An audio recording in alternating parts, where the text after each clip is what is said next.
85-year-old Frank Mallory, a veteran whose eyes still held the steel-blue glint of a soldier's resolve, sat quietly on a park bench, his weathered hands folded over a faded cap adorned with medals, earned in battles most had only read about. The gentle murmur of children playing and the distant bark of a dog painted a picture of peace, but that tranquility shattered in an instant when a group of bikers, engines growling like thunder, rolled up and surrounded him. The leader, a hulking figure with tattoos snaking down his arms, sneered at Frank's age and service, his words sharp as broken glass. Without warning, the biker's fist lashed out, connecting with a sickening thud against Frank's jaw, a sound that seemed to echo through the park, freezing time and drawing horrified gasps from onlookers. Blood trickled down Frank's chin, but his gaze never wavered. He met his attacker's eyes with a quiet dignity that spoke of battles fought and survived, of a spirit unbroken by violence or hate.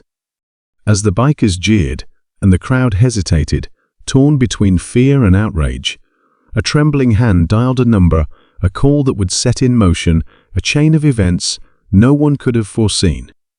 30 minutes later, as the sun dipped lower and the shadows stretched long across the grass, the distant wail of sirens mingled with the unmistakable rumble of military vehicles.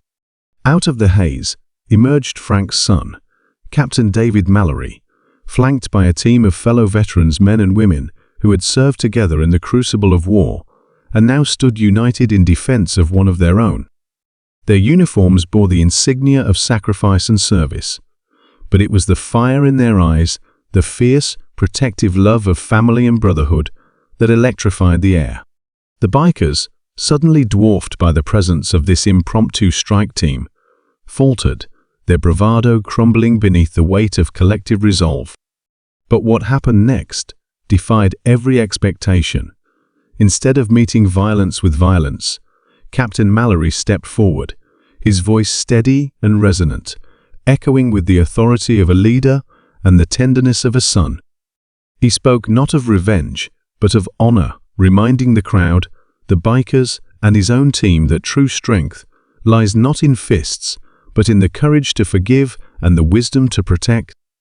He knelt beside his father, gently wiping the blood from Frank's face, and then turned to the bikers, offering them a choice to walk away and reflect on the meaning of respect, or to stay and hear the stories of those who had fought for the freedoms they now enjoyed. In that charged silence, something remarkable happened. The leader of the bikers, his bravado stripped away, looked into Frank's eyes and saw not an enemy, but a man who had given everything for his country. Shame flickered across his face, and with a trembling voice, he apologized not just to Frank, but to every veteran present.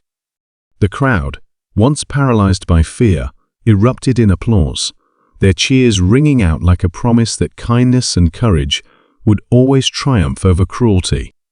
As the sun set behind the memorial, painting the sky in hues of hope and remembrance, Frank and his son embraced, surrounded by a community forever changed by a single act of bravery and compassion.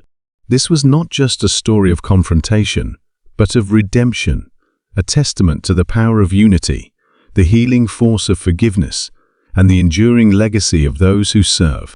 If this story moved you, if it reminded you of the strength found in standing together, please subscribe, like, and share so that others may be inspired to choose courage, compassion, and hope in the face of adversity.